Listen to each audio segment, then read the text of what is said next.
आज हम देखते हैं next topic, page number 16, contribution of industrial revolution. मतलब इंडस्ट्रियल रिवोल्यूशन के कारण क्या क्या चेंजेस आए थे। Following important changes took place due to industrial revolution. पहला दिया हुआ है development of engineering. Engineers were required to design the machine for textile, coal mining, for making and repairing steam engine and for making tools and locomotives। मतलब engineers का development हुआ था और नई नई मशीन्स बनाई गई थी कोल माइनिंग पर्पस के लिए, टेक्सटाइल के लिए और स्टीम इंजन्स वगैरह की रिपेयरिंग के लिए। टूल्स बनाए गए थे, लोकोमोटिव्स बनाए गए, लोकोमोटिव्स होता है इंजन्स वगैरह बनाई गई थी। सेकेंड पॉइंट दिया है revolution in iron making. The engineers who took the charge of important tasks connected with industrial change could succeed in their work only if iron was casted in large quantities and of good quality. Engineers succeed in doing so। मतलब बोला है कि जो engineers होते थे, अगर वो चाहते थे कि इंडस्ट्री में चेंजेस आए तो उसके लिए उनको बहुत सा आयरन चाहिए रहता था, बहुत अच्छी क्वालिटी का चाहिए रहता था, तो वो उस चीज़ में सक्सेस हुए थे। मतलब वो लोग आयरन इकट्ठा कर ले रहे थे अच्छी क्वालिटी का। Use of power driven machines. Power driven machines were used in industries. Initially, it was used in cotton spinning and weaving and later on spread to wools and skill। मतलब ये बोला पावर ड्रिवन मतलब जो electric से चलने वाली machines का invention हुआ, फिर वो कॉटन स्पिनिंग और वीविंग में मतलब कपड़ों बनाने में यूज़ की जाती थी, फिर धीरे धीरे वूल्स और सिल्क में भी उनका यूज़ होने लगा था।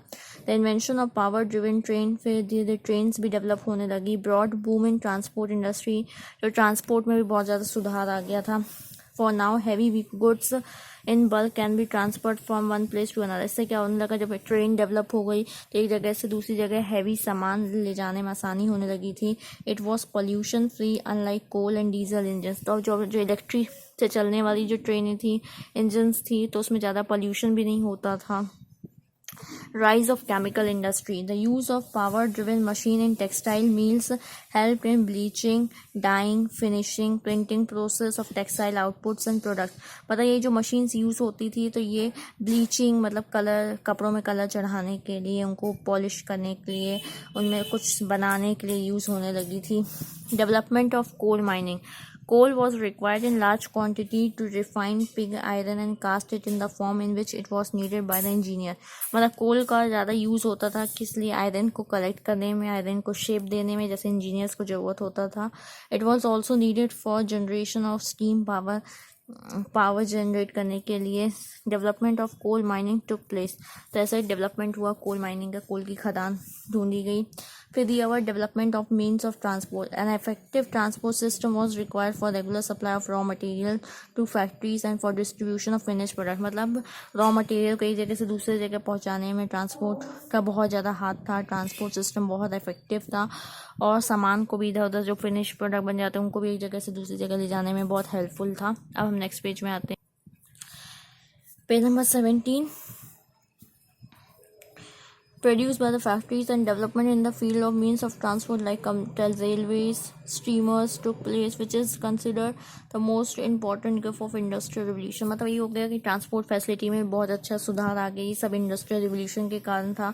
The economic development of country highly depend upon how well organise is the transport industry.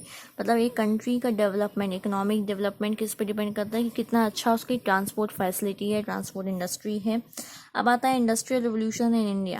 In India, the Industrial Revolution started in the second half of 19th century, but because of political dependence, it proved to be unorganized, haphazard and top-sided। मतलब बोला कि industrial revolution second half में start हुआ था 19th century के, लेकिन India में अच्छा क्यों नहीं था, क्योंकि पॉलिटिकल जो मतलब पॉलिटिकल पावर्स के कारण वो अच्छा नहीं था। Till 1914 there was no basis or key industries and so called producer good industry establish. मतलब बोला 1940 तक कोई इंडस्ट्रीज नहीं थी। Unfortunately we had to import all kinds of manufactured goods and machineries, machine tool from foreign country till our independence. मतलब जब तक इंडिपेंडेंस, जब तक हम आज़ाद नहीं हुए थे तो हम दूसरी कंट्री पर डिपेंडेंट थे सामान के लिए, मशीन्स वगैरह के लिए, टूल्स वगैरह के लिए। Foundation of industrialization has laid down after independence by the central government by setting up consumer and producer good industries in the public sector and development of financial institution for the encouragement of industry in the private sector. इसमें ये बताया गया जब industrialisation start हुआ था independence के बाद, तो जो आपके सेंट्रल गवर्नमेंट थे उन्होंने consumer producer goods industry public sector में मतलब गवर्नमेंट के कंट्रोल में एस्टेब्लिश की थी।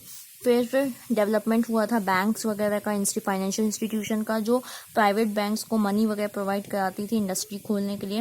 As a result there was a tremendous growth notice in the field of iron and steel industry, oil refineries, heavy electricals, fertilisers, chemicals, ship building industry. तो धीरे धीरे हमारी कंट्री में ये सब इंडस्ट्रियों का बहुत ज़्यादा ग्रोथ होने लगा था। Recently, we are experiencing exemplary growth in the field of information technology. India में अभी आप देखेंगे IT सेक्टर में भी बहुत ज़्यादा डेवलपमेंट, बहुत ज़्यादा ग्रोथ हुई है। चलिए अब हम आगे बढ़ते हैं। Revolution in transport and communication. The industrial revolution in the west was followed by revolution in the field of transport and communication. Discovery of new sea routes in America, opening of Suez Canal, introduction of railways, steamship, aeroplanes, automobiles completely changed the system of transport. जैसे इसमें बताया गया है कि जो Suez Canal का opening हुआ और सी रूट्स मतलब पानी के थ्रू आने के रास्ते, रेलवेज वगैरह का जैसे डेवलपमेंट हुआ, एरोप्लेन का डेवलपमेंट हुआ, तो हमारा जो ट्रांसपोर्ट सिस्टम में बहुत सुधार आया है। Now the trade was not restricted to a locality और town but it was cross the boundaries of the country. मतलब अब जो अब बिजनेस करते हो, लेन देन करते हो, सामान खरीदने का, बेचने का, उससे भी एक छोटी से एरिया में नहीं है, बहुत बड़े बड़े एरिया में मतलब कंट्री के बीच में होने लगा है। Several means of communication such as telegraph, telephone, radio, TV, etc. created a world market for many goods and helped a lot in the growth of foreign trade in many countries. तो यही सब communication facility के कारण भी हम foreign से सामान मंगा पा रहे हैं, फॉरेन वाले हमसे मंगा पा रहे हैं, तो बहुत ज़्यादा चेंजेस आए हैं हमारे बिजनेस करने के तरीकों में। Thus a revolution in transport and communication radically changed the trade, commerce and industry of all countries. तो यही बताया गया कि ट्रांसपोर्ट की मदद से, कम्युनिकेशन की मदद से बहुत चेंजेस आए हैं बिजनेस में, इंडस्ट्रीज में, चाहे वो कोई भी कंट्री हो।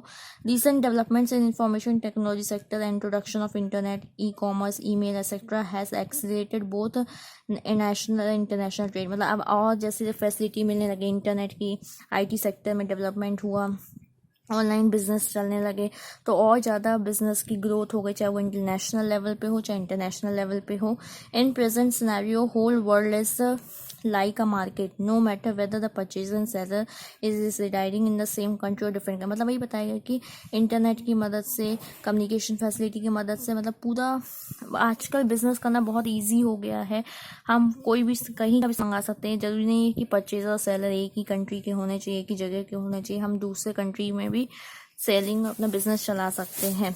Now heavy and bulky and large quantity of goods can be transported from one place to another in short time। मतलब आजकल इतनी अच्छी फैसिलिटीज़ हो गई कि भारी से भारी, बड़े से बड़े सामान भी हम एक जगह से दूसरे जगह बहुत कम समय में मंगा सकते हैं। Industrial advancement and modern Industrial development during the last 5 decades have contributed a lot in the development of trade and commerce through the following development. पहला दिया हुआ है mechanization and automation. The development in the field of science and technology have increased the degree of mechanization and automation in factories and mines. मतलब ये बोला कि जैसे science का, टेक्नोलॉजी का डेवलपमेंट हुआ है, वैसे वैसे फैक्ट्रीज और माइंस में भी बहुत अच्छे डेवलपमेंट हुए हैं। The efficiency of factories has increase many times due to innovation in technology. Machine में भी मतलब फैक्ट्रीज में भी काम बहुत जल्दी होने लगा क्योंकि टेक्नोलॉजी बहुत नई नई आ गई हैं, उनमें इनोवेशन आ गया है। large scale production.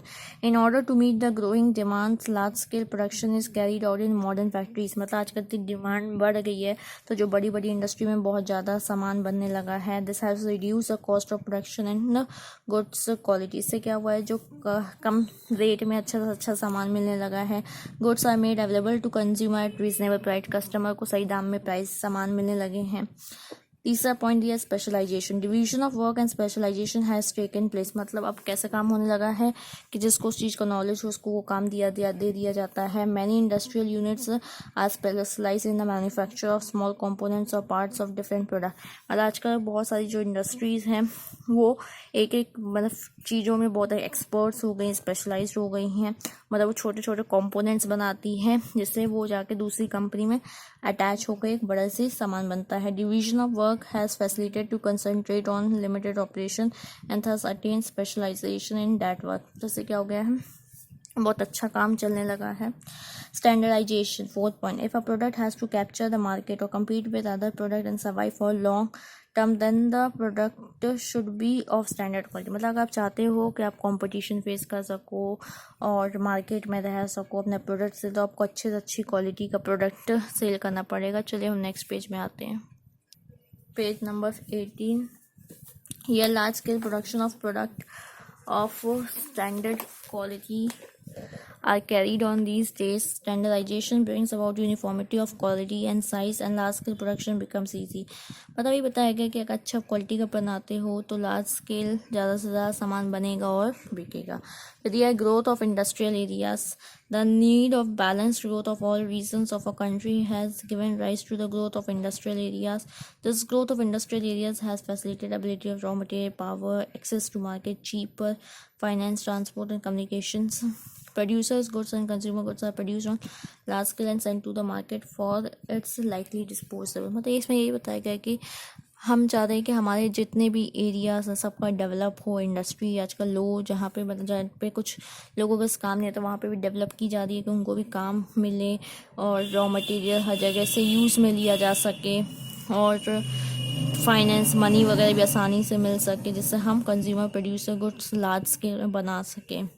Research and development, big and industry enterprise have established a separate department of research and development and spend a sustainable amount of their income for innovating new products and ideas। मतलब ये बताया गया जो बड़ी बड़ी industries हैं वो अपना एक खुद का डिपार्टमेंट बना रखी है रिसर्च और डेवलपमेंट का। मतलब सर्वे करवाती रहती हैं कि किसको क्या ज़रूरत है, उस हिसाब से वो नए सामान नए टेक्नोलॉजी यूज़ कर रही है। Research and development in quality of goods, customer satisfaction, raising standard of living of the people. मतलब आज के पर्सन को कैसी नीड चाहिए, किस सब्सटेंस में किस प्रोडक्ट में कैसी क्वालिटी होनी चाहिए, तो वो सब सर्वे करवाती हैं और उसमें इम्प्रूवमेंट ला रही हैं।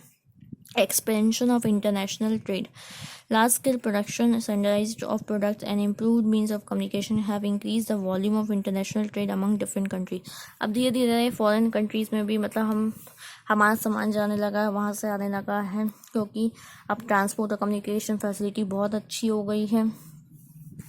Growth of national and international trade, here should be noted that the industrial revolution take place in the second half of the 18th century and paved the way for large scale production, division of labor, specialization। इसमें यही बताया गया कि industrial revolution से क्या क्या changes आए थे। अब सामान ज़्यादा बनने लगा है, अच्छी क्वालिटी का बनने लगा है, डिवीजन ऑफ लेबर को इंपॉर्टेंस मिलने लगी है, mechanical inventions are applied to transport due to which transport system has revolutionised. मतलब ट्रांसपोर्ट सिस्टम में सुधार आया है। There was no barrier between the producer and consumer, अब कोई बैरियर्स नहीं है, वो लोग हम कस्टमर की सीधे डिमांड जान सकते हैं। Transport was no bridge between the producer and consumer deciding at different place. मतलब ट्रांसपोर्ट ने एक तरीके का प्रॉब्लम सॉल्व कर दी कस्टमर और प्रोड्यूसर के बीच में। Modern transport has reduced the time gap between the recipient of order from the customer and delivery of goods to them. मतलब ट्रांसपोर्ट फैसिलिटी ने टाइम भी बहुत कम कर दिया, जैसे आप डिमांड करोगे कुछ दिन के बाद आपको मिल जाएगा, बहुत लंबे समय का वेट भी नहीं करना पड़ेगा। This help in the growth of national and international trade. Specialized service institutions like bank, insurance, transport, and warehousing have also progressed considerably to provide infrastructure for growth and development of business। आजकल transport facility, bank facilities सब मिलने लगी जिससे आप अपने business को बहुत अच्छी से और बहुत प्रॉपर तरीके से ग्रोथ करा सकते हो, चला सकते हो। The prominent countries with which Indian has got trade relation include USA, Germany, UK, European countries, Japan and Russia. हमारे कंट्रीज मतलब बता रहे कि किसके साथ हमारा बिजनेस चलता है, कैसे कैसे रिलेशंस हैं। The major importance of export from India like machinery, instruments, readymade garments, electronic item, software, pickles, marine products, leathers products and chemical industry. इसमें ये बताया गया कि major item of export from India, India से क्या क्या सामान जाता है। The other major items that India imports include petroleum, oil product, textile, yarn, fabrics, paper board, news print, iron and steel, electronic items and fruit fertiliser. बताइए, ये बताया जा रहा है कि इंडिया में क्या क्या आता है और इंडिया से क्या क्या चीज़ें दूसरी कंट्री में जाता है।